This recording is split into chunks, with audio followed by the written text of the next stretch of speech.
नमो अरियन्ताणं नमो सिद्धाणं नमो आयर्याणं नमो वज्रायणं नमो लोये सौवसावणम् एषो पञ्च नमुकारो सौवपावपणासनो मङ्गलानं च सौवेशीं ब्रह्मम वै मङ्गलम् मंगलम भगवान वीरो मंगलम गौतम प्रभु मंगलम सुलभद्राद्या जैन धर्मोस्तु मंगलम। प्रवचनનો વિષય છે એક પુણ્ય પુરુષની પરાક્રમ કથા. પરમાત્મા મહાવીરના સમયમાં બનેલી આ સત્ય ઘટના, સત્ય કથા, સાહસ કથા આવતી 24મીમાં દેવ તીર્થકૃત નામે જે તીર્થંકર થવાના છે, 22મા તીર્થંકર એવા અંબર વીર પુરુષની આ એક જીવન કથા મને તમને શીખવાડે છે કે દરેક વ્યક્તિએ પોતાના જીવનની અંદરમાં 3 અગ્નિ પરીક્ષા આપવી પડે છે. સીતા માતા હતા જે આજે 12મા દેવલોકની અંદરમાં અચ્યુત ઇન્દ્ર છે. એ સીતા માતાને પણ જિંદગીની અંદરમાં એકવાર તો અગ્નિ પરીક્ષા આપવી પડી હતી, પરંતુ મારી તમારી જિંદગી જોઈએ તો કદાચ આ 3 અગ્નિ પરીક્ષામાંથી દરેક વ્યક્તિને પસાર થવું પડે છે. એક નાનકડી જિંદગી છે અને બહુ નાની જિંદગીની અંદરમાં જે રીતની વર્તમાન વ્યવસ્થા, માનવોની સ્વભાવની એક મર્યાદા, આપણો નેચર, સામેવાળી વ્યક્તિનો નેચર, સામેવાળી વ્યક્તિની જીવનની વ્યવસ્થા, આપણી જીવનની વ્યવસ્થા, આ બધાના વચની અંદરમાં કદાચ જોવા માટે જઈએ તો વર્તમાન સમયની અંદરમાં દરેક વ્યક્તિને આ 3 સ્વભાવની અગ્નિ પરીક્ષામાંથી ગુજરવું પડે છે. સ્કૂલની પરીક્ષા હતી એ તો પતી ગઈ, એટલે જિંદગીની પરીક્ષામાંથી હવે પસાર થવાનું. પરીક્ષાની જિંદગી તો આપણી પૂરી થઈ ગઈ. જ્યારે સ્કૂલમાં ભણતા હતા ત્યારે પરીક્ષાની જિંદગી હતી અને પરીક્ષા પાસ કરી લીધી, એનાથી ડિગ્રી તો મળી ગઈ. પરંતુ આ ડિગ્રી એવી છે કે જીવનની પરીક્ષાને પાસ કરશો એટલે આવનારા ભવની અંદરમાં નક્કી થવાનું, સુનિશ્ચિત થવાનું. આવા તીર્થંકરના આત્માને પણ જો 3 અગ્નિ પરીક્ષામાંથી ગુજરવું પડતું હોય, પહેલા નંબરની અંદરમાં સમય પરીક્ષા કરે છે. સમયની પરીક્ષામાં ભલભલા વ્યક્તિઓ થાકી જાય, હારી જાય છે. એવો વિચિત્ર સમય આવે. સમય એટલી બધી આપણને અગ્નિ પરીક્ષાની અંદરમાં તપાવે.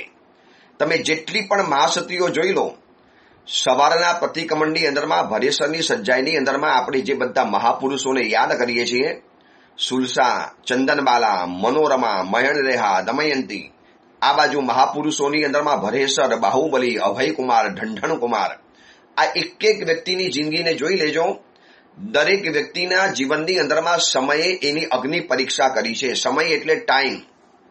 એક આપણો શુભ અને અશુભ જીવનમાં સમય આવે છે.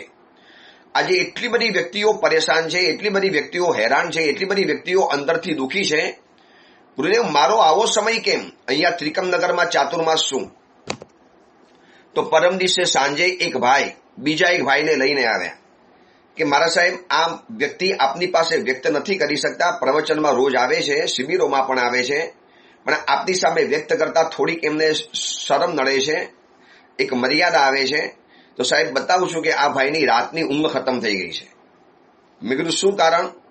મને કે દુકાન વેચાઈ ગઈ, દુકાન બંધ થઈ ગઈ, બિઝનેસ અત્યારે જોઈએ એવો ચાલતો નથી.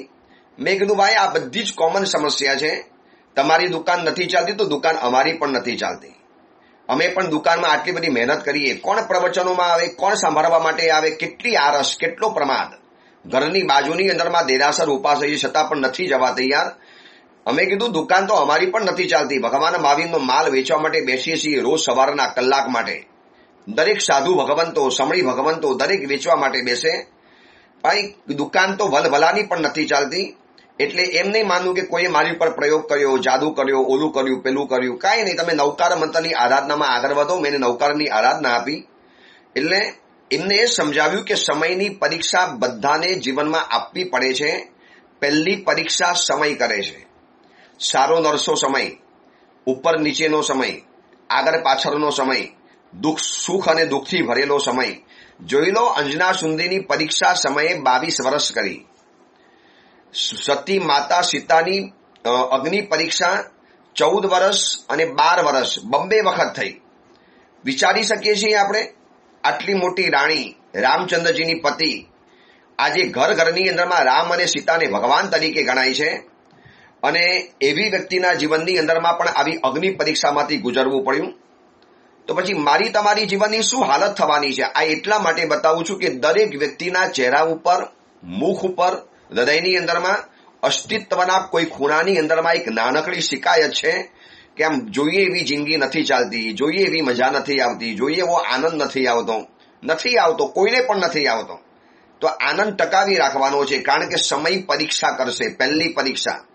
હવે આ અંબરની જીવન આખું જોઈ લેજો, આપણે એની સાથે ટેલી પણ કરીએ, આપણા જીવનને પણ ટેલી કરીએ. અત્યારે સમયની અગ્નિ પરીક્ષામાંથી પસાર થઈ રહેલો છે. આકાશગામીની વિદ્યા, આટલો બધો પાવર, આટલી બધી હોશિયારી, પરછંદ કાયા, ભાવવાહી આંખો, વિશાળ લલાટ, અને આટલું સરસ મજાનું બધું જ જીવનમાં સારામાં સારું મળ્યું છે, છતાં પણ એને મરઘા બનવું પડ્યું. એ પણ થાપ ખાઈ ગયો, અને અત્યારે કમલ કાંચન યોગીને સજા આપવા માટે જંગલની અંદરમાં ધામા નાખીને તો બેઠેલો છે. રાજહંસી મળી પણ ગઈ, લગ્ન પણ થઈ ગયા, એની જીવનની પુરાણી વાતો પણ સાંભળે છે, પણ એ બધાના વચની અંદરમાં એક ચાન્સ શોધે છે, એક અવસર શોધે છે કે કમલ કાંચન યોગીના આશ્રમમાં હવે એવી રીતે દાખલ નહીં થવાય. એ કંઈ જેવો તેવો નથી, એક વખત તો બચ્યો, મરઘો બની ગયો. ફરીવાર એની સામે એને એની ભાષાની અંદરમાં મારે જવાબ આપવો પડશે. એટલે એની ભાષા અને એની સિસ્ટમ દ્વારા હવે એ બધા માટે એને બેસવું તો પડ્યું, વિચારવું તો પડ્યું, એને એક વખત પરેશાન તો થવું પડ્યું. આ સમય પરીક્ષા કરે છે. આ પ્રવચન સાંભળનારા બધાને કહું છું કે આ કથામાંથી આટલું શીખી લો, સમય પરીક્ષા કરશે એટલે કરશે, અને એવા સમયની અંદરમાં ધીરજ ધર્યા વગર, પેશન્સ રાખ્યા વગર, પ્રતીક્ષા કર્યા વગર, રાહ જોયા વગર, ઇંતજાર કિએ બિના ઓર કોઈ રસ્તા નહીં હે. રાહ જોવો. સમય બગડ્યો છે તો તાત્કાલિક તો નહીં સુધરી જાય. કોઈક ભવની અંદરમાં કરેલો અંતરાય આ ભવની અંદરમાં આપણને પરેશાન કરે છે. હવે અહીંયા હાઈવે કરીશું, અહીંયા વધારે ઉધામા કરીશું, અને મેં તમને પહેલા પણ સમજાવેલું હતું કે સમય જ્યારે બદલાય છે ત્યારે આપણે નથી બદલાતા, તો સમય ફરીવાર બદલાતો નથી. અને જો બદલાયેલા સમયમાં આપણે બદલાઈ ગયા, આપણે ખોટો નિર્ણય કરી લીધો, તો આવતીકાલે સમય પણ વળી પાછો આપણા માટે ખોટો નિર્ણય કરવાનો. સમયને સમય આપો. એની પરીક્ષા છે, ધીરજથી પાસ કરો. એના હાર્ડ ક્વેશ્ચન, એના ભારે સવાલો, એના માથાના દુખાવા જેવા સવાલો છે, એને ધીરજ ધરવા સિવાય કોઈ ઓપ્શન નથી. ધીરજથી જ તમારે સોલ્વ કરવા પડશે. નંબર 2, બીજા નંબરની પરીક્ષા આવે છે સંજોગોની પરીક્ષા. સંયોગો એવા વિચિત્ર આવી જાય. આપણે કરવું કશું હતું નહીં, પણ એક સંયોગ જીવનની અંદરમાં એવો આવી ગયો, અને સંયોગમાં આપણે ફસાઈ ગયા, અને આપણે એમાં ભૂલ કરીને બેઠા, અથવા તો એક ખોટો નિર્ણય કરીને બેઠા. હવે વર્તમાન સમયની અંદરમાં જોઈએ, અથવા તો જૂના સમયની અંદરમાં જોઈએ, તો આજના સંદર્ભમાં અગર વાત કરીએ સંયોગની અંદરમાં, તો દીકરા દીકરીને ખરાબ થવું નહોતું. કોઈ દીકરો નહોતો ચાહતો કે મારે દારૂ પીવો છે, હોટલમાં જવું છે, ખરાબ દોસ્તારોને દોસ્તી બનાવી છે.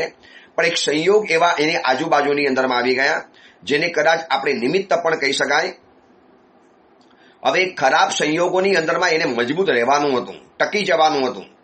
જોજો, ક્રિકેટ રમવા માટે જ્યારે ક્રિકેટર મેદાનમાં ઉતરે છે ત્યારે બધા સંયોગો પ્રતિકૂળ છે. પાછળ વિકેટ કીપર એકદમ બાજુમાં ઉભો છે, સૌથી નજીકની અંદરમાં. બોલર પણ ઘાતકમાં ઘાતક બોલિંગ કરે છે, કોઈ પણ હિસાબે એની મારે વિકેટ પ્રાપ્ત કરવી છે. અને ફિલ્ડરો આમ ચિત્તાની જેમ ટાપીને બેઠા છે, ક્યાં કેચ આવે, ક્યાં ભૂલ કરે, રનઆઉટ કરી લઈએ, સ્ટમ્પ આઉટ કરી લઈએ. પાછળ વિકેટ કીપર, આ બાજુ ફિલ્ડર, આ બાજુ બોલર, અને એમ્પાયર પણ બરોબર આંખ મીચીને બેઠા છે, આંખ માંડીને બેઠા છે, ક્યાં એની ભૂલ થાય. આ બધા જ વિચિત્ર સંયોગોના વચની અંદરમાં એને બોલને પાસ કરવાનો છે, બાઉન્ડ્રીની બહાર મોકલવાનો, મેદાન કુદાવવાનું, અથવા તો એકાદ રન ચોરી લેવાનો, અને એમ કરીને એને પોતાની ટીમને જીતાડવાની છે. બસ આ જ સંયોગો છે. વિચિત્ર સંયોગો તો રહેવાના. સિપાલ અને મૈનાના જીવનમાં કેવા વિચિત્ર સંયોગો આવેલા હતા. અત્યારે આપણે જેની કથા સાંભળીએ છીએ એ અંબર વીર પુરુષ, કેવા વિચિત્ર સંયોગ. એની સામે રાજહંસીને કેવા વિચિત્ર સંયોગ. બોલો, હવે 8 દીકરીઓ છે, બિલકુલ નિર્દોષ છે, અને સરસ્વતી પંડિતાએ નક્કી કરી લીધું કે આ લોકોને આપણે બલિદાન આપી દેવાનું. હવે વિચિત્ર સંયોગ આવ્યા, સમયની પરીક્ષા આવી, તો તો જો દીકરી કેટલી સમજદાર છે, રાજપુત્રી કેટલી સમજદાર, પિતાજીને કહે છે પિતાજી આમાં ઉતાવળ કરવાથી કામ નહીં થાય, તમે તો આમ છે ને તલવાર ચલાવવાની વાત કરો. પિતાજી બધી જગ્યાએ તલવારથી કામ નથી ચાલતું, બધી જગ્યાએ તલવારથી વિજય પ્રાપ્ત નથી થતો. કેટલીક સમસ્યાઓને સમય આપો, એને ધીરજથી કામ લો. એ મંત્રવેદતા છે. આવતીકાલે જો એને ખબર પડી તો કદાચ તમારું પણ મોત કરી શકે, નગરો ઉપદ્રવ કરી શકે, અને પછી અમારો ભોગ આપતા એને કોઈ પણ અટકાવી નહીં શકે. એટલે કોઈ ઉતાવળ નહીં કરો, શાંતિથી સમયની પરીક્ષા ધીરજથી પસાર કરવાની, સંયોગોની પરીક્ષાની બરોબર સામને સંઘર્ષ કરીને એમાંથી બહાર નીકળવાનો પ્રયત્ન કરવાનો. હવે યુવાન દીકરી છે, ખોટા સંયોગોમાં ફસાઈ ગઈ, કોઈ ખોટી વ્યક્તિ ખોટું નામ ધારણ કરી, ખોટી આઈડેન્ટિટી આપી અને ખોટી રીતે ખોટા સમયની અંદરમાં એના જીવનની અંદરમાં આવી ગયો. હવે એ સમય પરની અંદરમાં દીકરીએ ભૂલ કરી, ફોટા આપ્યા, કોઈ પણ કર્યું, કાંઈ પણ કર્યું. હવે એને એમાંથી બહાર કાઢવા માટે સ્ટ્રગલ કરવી તો પડશે જ, હિંમત કરવી પડશે. હા, એટલું હોવું જોઈએ કે ખોટા સંયોગમાં હું ફસાઈ ગયો છું અને મારે બહાર નીકળવું છે. આવો એક મનની અંદરમાં એને એક જબરજસ્ત પ્લાન બનાવવો પડશે. કોઈ પણ હિસાબે સંયોગોમાંથી એમને બહાર નહીં આવી શકાય. ખુદની હિંમત, પરાક્રમ, જબરજસ્ત જજ્બા, એક સંકલ્પ હશે તો જ આમાંથી બહાર આવી શકાશે, સંયોગોની પરીક્ષામાંથી. હવે રાજહંસીએ પણ કેવો સંકલ્પ કર્યો, એને વિચાર્યું કે આ મંત્રોની સામે મંત્ર જોશે, સાધનાની સામે સાધના કામ લાગશે, પ્રયોગની સામે પ્રયોગ કામ લાગશે. અને એ દિવસ આવી પણ પહોંચ્યો. એ પોતાની આખી કથા પોતાના બનેલા જે પતિ સ્વામીનાથ છે અંબરને કહે છે કે એ દિવસ આવી પણ ગયો.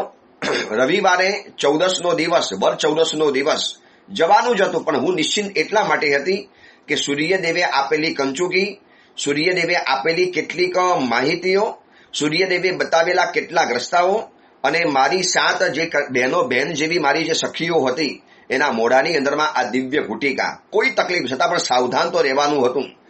સૂર્યદેવે એટલું કીધેલું હતું કે એ જે સાડી પહેરે છે ને, સાડીની અંદરમાં દુનિયાભરની તાકાત છે.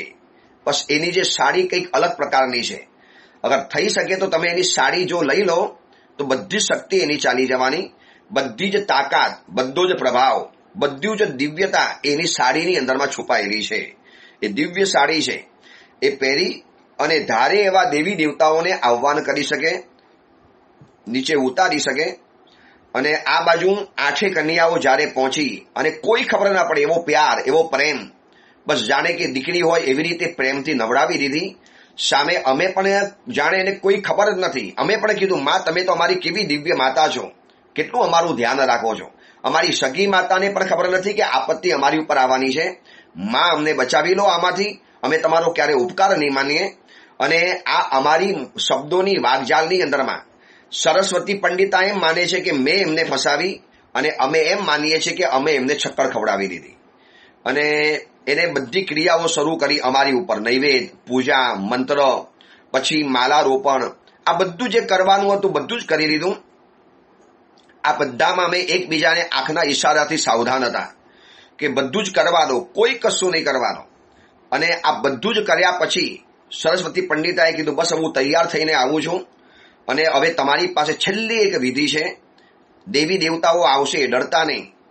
64 જોગણીઓ અહીંયા ઉતરશે, ડરતા નહીં.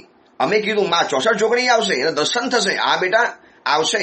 64 જોગણી માં છે, વિશિષ્ટ તાકાતને ધરાવનારી આ શક્તિઓ છે. દિવ્ય શક્તિઓ આજે તમારી ઉપર આશીર્વાદ વરસાવશે અને તમને જિંદગીભર માટે નિશ્ચિંત બનાવી દેશે. બસ સરસ્વતી પંડિતા આટલું કહી અને પોતાના કમરાની અંદરમાં, ઓરડાની અંદરમાં તૈયાર થવા ગઈ. અમે સમજી ગયા હવે સાડી પહેરીને આવશે અને પછી એની રીતે આહ્વાન કરશે. બસ હવે આ અમારો સમય છે. આ અગર ક્ષણ અમે ચૂકી ગયા તો પછી ગયા કામથી. અમે 8 જણીઓ તૈયાર હતી. સરસ્વતી પંડિતા જેવી સાડી પહેરીને આવી. એ સાડી જે એમને સૂર્ય દેવતાએ કીધેલું હતું કે આ વિશિષ્ટ કક્ષાની સાડી છે અને આ વિશિષ્ટ કક્ષાની વસ્તુ છે.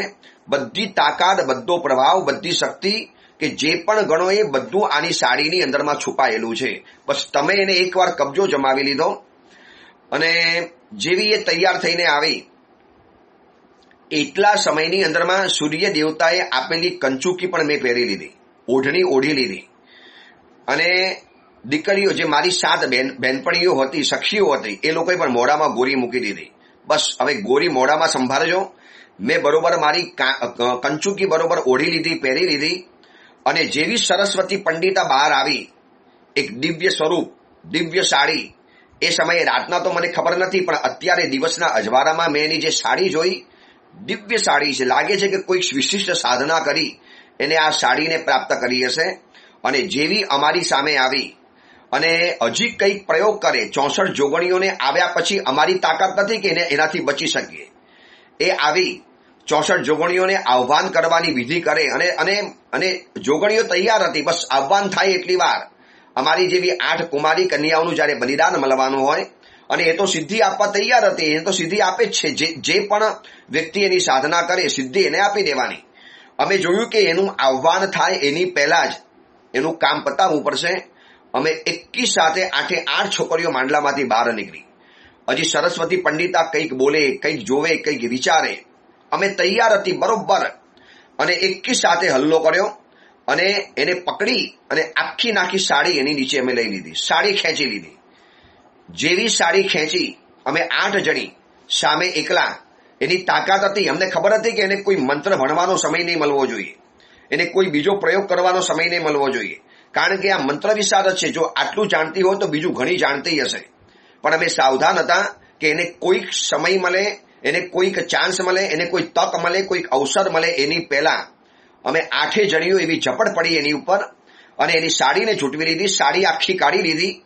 એક માત્ર સિંગલ વસ્ત્રની અંદરમાં જ્યારે એ રહી અને તડપે છે, અને અમને કીધેલું હતું સૂર્ય દેવતાએ કે આ વ્યક્તિને જીવવી ન દેવાય. એને કેટલી છોકરીઓના ભોગ આપ્યા છે આ સુધીની અંદરમાં. અમારું મન થતું હતું કે આ તો અમારી શિક્ષિકા છે, ભલે જેવી તેવી હોય, પણ એને જિંદગીના અમૂલ્ય પાઠો ભણાવ્યા છે. ભણાવતી વખતે એને કોઈ એવી કસર નથી રાખી. ખરેખર સાચા અર્થની અંદરમાં ગુરુણી બની, પંડિતા બની, શિક્ષિકા બની, અને અમારી જેવી દીકરીઓના માનસિક ઘડતર કરેલા છે. શારીરિક ઘડતર તો અમારા માતા પિતા કરતા હતા, પણ અમારું માનસિક બંધારણ, અમને મેન્ટલી પાવરફુલ બનાવવા, અમારું માનસિક ઘડતર કરવું, આ બધું જ ઘડતર અમને શિક્ષક દ્વારા કર્યું છે, શિક્ષણ દ્વારા કર્યું છે. એટલે એક દિલના ખૂણાની અંદરમાં પ્રેમ તો હતો, પણ જોયું કે હવે આને જીવતી રખાય એમ નથી, કારણ કે એના જીવતા રહેવું એટલે અમારું મોત.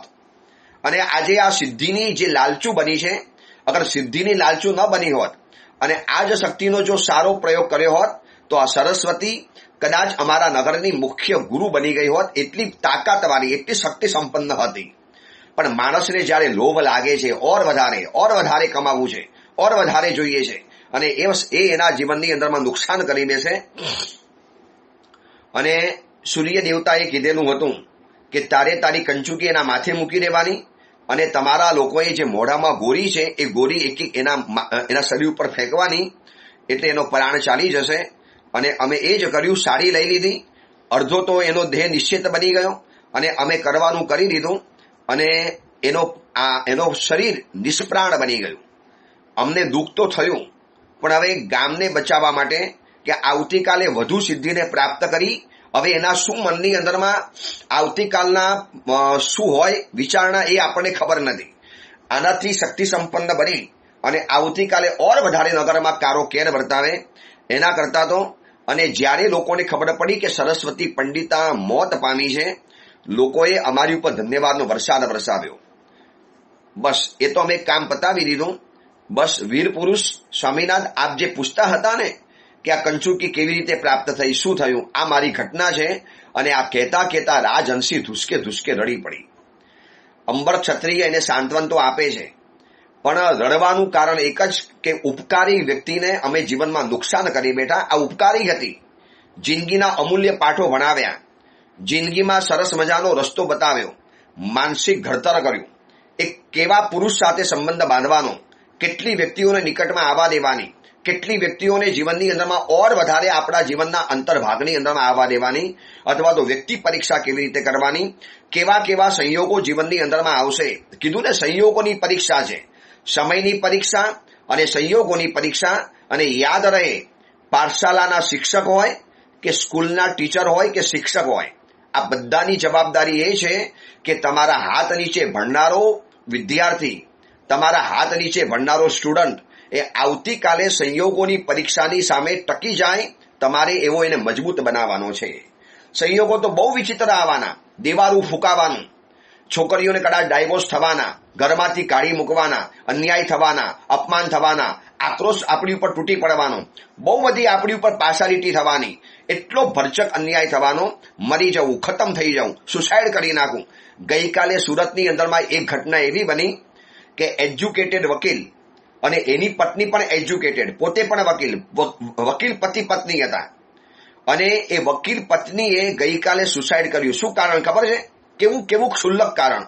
હવે સંયોગમાં ટકી ન શકો, તમે આટલા પણ મનથી મજબૂત ન બની શકો. ક્ષુલ્લક કારણ, એ સાવ નજીવું કારણ.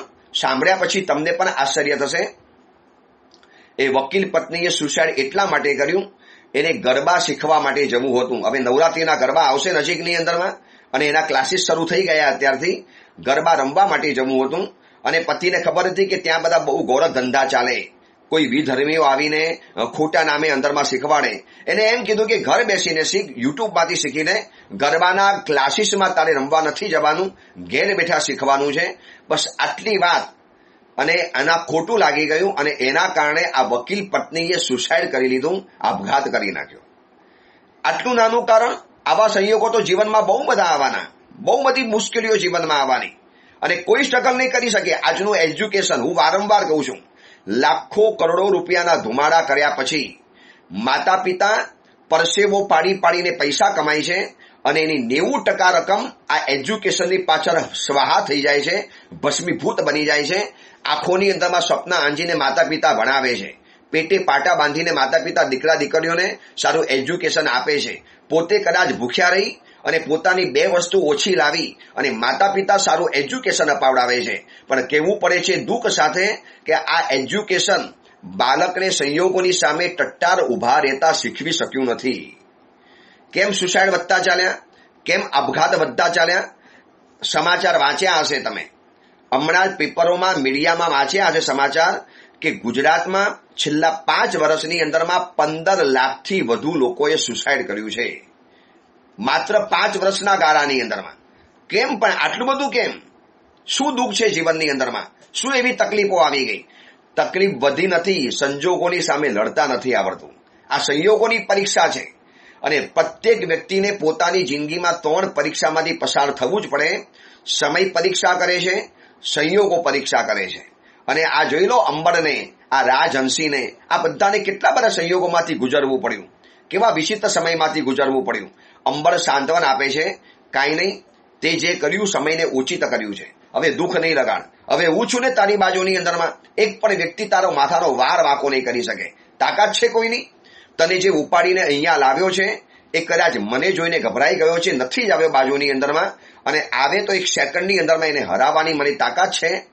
અને કેટલાક દિવસો એ બંને જણા એ જંગલની અંદરમાં રહ્યા, હરિછત્રના એ દ્વીપની અંદરમાં, એક એકાંત ભાગની અંદરમાં, કે કમલ કાંચન યોગીને ખબર ના પડવી જોઈએ. એક ચાન્સ શોધે છે કે કંઈક અંદરમાં મળી જાય તક, અને થઈ જાય, અને એનો રસ્તો સમય પસાર કરતા કરતા મળી પણ ગયો. રાહ જોવી પડે છે. મેં પહેલા કીધું કે જે રાહ નથી જોઈ શકતો એ ક્યારેય જીતી નથી શકતો. પ્રતીક્ષા તો બધાને કરવી પડે, અવસર બધાને મળે છે. અંજના સુંદરીએ 22 વર્ષ રાહ જોઈ, રામચંદ્રજીએ 12 વર્ષ રાહ જોઈ, 14 વર્ષનો વનવાસ, એમાં રાહ જોઈ. આ બધી રાહ જોવી પડે છે.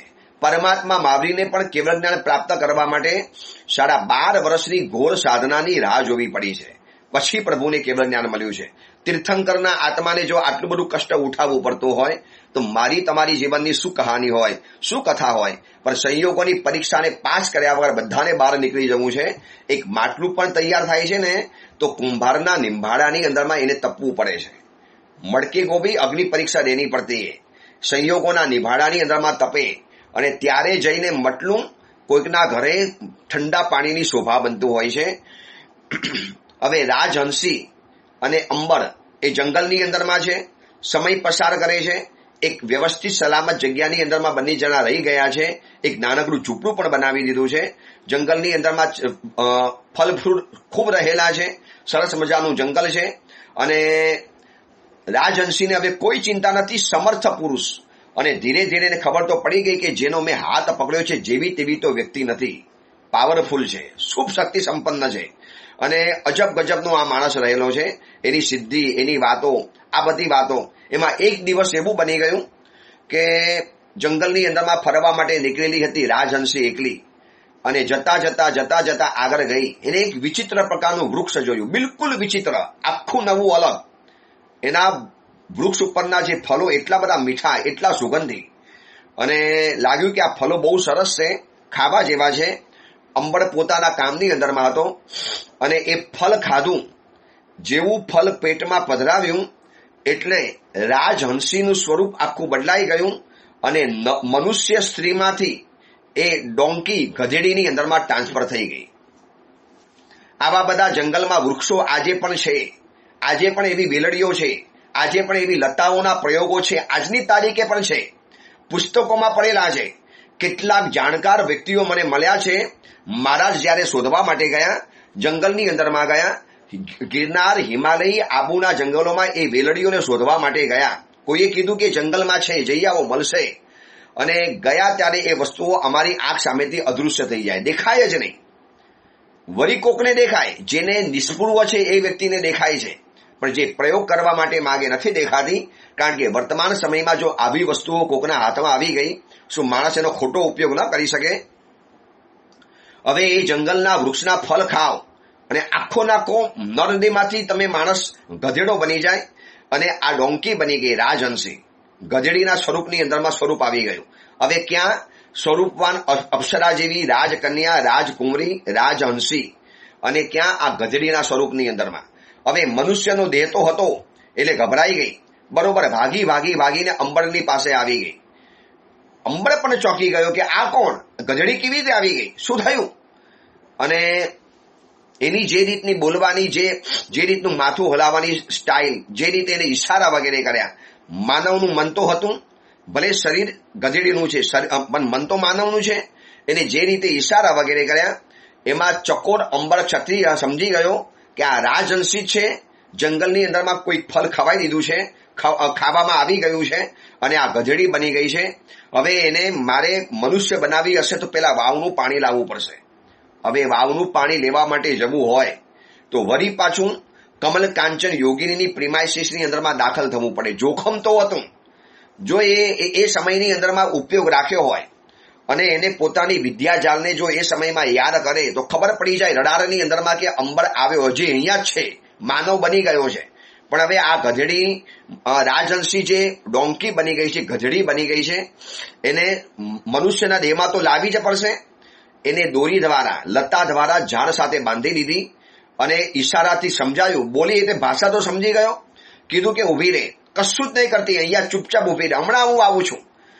અને જઈ આવ્યો, ફટાફટ લઈ આવ્યો. ખબર હતી કે કઈ જગ્યાએ વાવ છે અને સાવધાનીપૂર્વક, હિંમત તો એના બાપની હતી, પરાક્રમ તો હતું, એની ડિક્શનરીમાં ડર નામનો શબ્દ નહોતો. અને પાણી લઈ આવ્યો, વાવનું પાણી, અને એને પીવડાવ્યું. મનમાં ડાઉટ તો હતો કે થશે કે નહીં થાય, થશે કે નહીં થાય, અને જો નહીં થાય તો બહુ લાંબી પ્રોસેસ કરવી પડશે. પરંતુ પહેલો પ્રયોગ આ કરવા દો. પરંતુ એ વાવની અંદરમાં કેટલા વર્ષોથી એવા જાતના કેમિકલ પેદા થયેલા, એવા જાતના ફલ, ફ્રૂટ, પાનના, પછી લતા, વેલડીઓ, ઝાડની ડાળખીઓ, અને એવા કેટલી જાતના પ્રાણી પંખીઓના બધા કેમિકલ એવા ભેગા થયેલા. એટલે એવી જાતની અંદરમાં શક્તિ પેદા થયેલી. જેવું પાણી પીધું એટલે વરી પાછી રાજહંસી મૂળ સ્વરૂપની અંદરમાં આવી ગઈ. ગધેડીનું શરીર નીકળી ગયું અને અંબર ખુશખુશાલ થઈ ગયો. આ રસ્તો મળી ગયો. હવે એને એની ભાષાની અંદરમાં વાત કરવા માટે રાજહંસીને પૂછે છે કે તું ગધેડી કેવી રીતે બની, આ તારું સ્વરૂપ કેવી રીતે બદલાઈ ગયું? એને કીધું આવો મારી સાથે, હું તમને ઝાડ બતાવું, એની ઉપર બહુ બધા ફળો છે અને એ ખાધા પછી મારું આવું થયું, મને એવું લાગે છે. તું એકવાર તૈયાર છે પ્રયોગ કરવા માટે? અરે તમારા જેવા બેઠા હો તો મને શું તકલીફ છે, બધું જ કરવા તૈયાર છું. જોઈ લેજો રાજહંસીની પણ હિંમત. પ્રયોગ કરવા માટે સંયોગોની પરીક્ષામાંથી ગુજરવું તો પડે છે. અને વરી પાછા એ ઝાડ પાસે પહોંચ્યા. એક વખત ખાઈ લે, આ વાવનું પાણી છે જ, હું તને વરી પાછી મનુષ્ય બનાવી દઈશ, અને બીજી વાર ન થાય તો, નહીં થાય તો, શું થશે તો, આવા કોઈ વિચાર કર્યા વગર મારો પતિ જ્યારે કહેશે, સાચું કહેજો, આવી દેવ અને ગુરુ પર અગર આસ્થા કરી, આપણે જેને ગુરુ માનીએ છીએ, આપણે જેને દેવ માન્યા હોય અથવા તો આપણે જેને પોતાના વ્યક્તિ માન્યા હોય, શું વ્યક્તિ ઉપર આપણને આવી અપરંપાર શ્રદ્ધા ખરી? એ કહેશે એટલે સારા માટે કે મારે એના માટે કોઈ પણ વિચારવાનું ન હોય. અને અંબરે કીધું કે ફરી વખત આ વાપરતો ખરી, ખાતો ખરી આ વૃક્ષનું ફળ, અને જોઈએ શું થાય છે. જેવું ખાધું વળી પાછું શરીર બની ગયું ગધેડીનું, વળી પાછું પાણી પીવડાવ્યું અને વળી પાછું મૂળ સ્વરૂપની અંદરમાં આવી ગઈ. પ્રયોગ સફળ થયો. હતું જોખમ, પણ પ્રયોગ સફળ થઈ ગયો અને અંબરથી સસા બોલાઈ ગયું, હો ગયા કામ. अब कमल कांचन योगी देखना, अब तुम्हारी भाषा में मैं आपको जवाब देने वाला था, आपने जवाब આપવાનો છું. રાજહંસી પૂછે, શું છે આ બધું? કોણ કમલ કાંચન યોગી? શું તમારે એને જવાબ શું આપવો છે? અને તમને કેવી રીતે ખબર પડી કે આ જંગલની અંદરમાં આવું વાવનું પાણી છે અને જે પાણી પીધા પછી મનુષ્ય વળી પાછો મનુષ્ય બની જાય, જાનવરમાંથી મનુષ્ય બની જાય? તમને આ બધી ખબર કેવી રીતે પડી? જરા મને બતાવો. હવે અંબરનો વારો આવ્યો આખી વાત કહેવા માટે. અને અંબર કહે છે કે સાંભળ, કોઈ આમાં કઈ ખાનગી વાત નથી. હવે તું મારી જયારે અર્ધાંગિની છે, મારી પત્ની બની છે, મારી જીવનની સખી બની છે, તો કોઈ છુપાવવાની વાત નથી. હવે અંબર આખી વાત બતાવે છે. વાત બતાવતા બતાવતા બતાવતા શું થાય છે અને આગળ શું હવે સંયોગો ઉભા થાય છે. સંયોગોની પરીક્ષા પસાર કરવાની ત્રીજા નંબરની એક પરીક્ષા છે, જેની વાત આપણે હવે આવતીકાલે નહીં, આવતીકાલે સોમવારનો દિવસ, સોમવારે પ્રવચન આપણે મંગલિક રાખીએ છીએ. રવિવારે ખૂબ પરિશ્રમ પડે, મોટી શિબિર, યુવા શિબિર, લગભગ 700થી વધુ લોકો આવે છે, યુવક યુવતીઓ. એની સમક્ષ શિબિર હોય. વળી પાછી બપોરે નાના બાળકોની શિબિર. એટલે દર સોમવાર અને મંગળવારે પ્રવચન બંધ રાખું છું સંઘની અંદરમાં, અને ઓડિયો પ્રવચન દર સોમવારે મંગળ રહેશે. હવે આ વાત આપણે આગળ ચલાવીશું. મંગળવારના દિવસથી વળી પાછું રાબેતા મુજબ વ્યાખ્યાન શરૂ થઈ જશે. અને ત્રીજી અગ્નિ પરીક્ષા, એક સમયની પરીક્ષા, એક બીજા નંબરમાં સંયોગ પરીક્ષા કરે છે, અને ત્રીજા નંબરની પરીક્ષા છે અને શું હવે આગળ ઘટના બને છે અને કેવી રીતે આ જંગલમાંથી બહાર નીકળી કમલ કાંચન યોગીને સબક શીખવાડે છે કે નથી શીખવાડતો. વળી પાછી શું જાલ રચાઈ છે, થાય છે કે નથી થતું, એ બધી વાત આપણે આગલા પ્રવચનની અંદરમાં જાણીશું. એ જ મંગલ કામના, મંગલ ભાવના. જેના આજ્ઞા વિરુદ્ધ કાંઈ પણ બોલાયું હોય તો મિચ્છામી દુક્કડમ.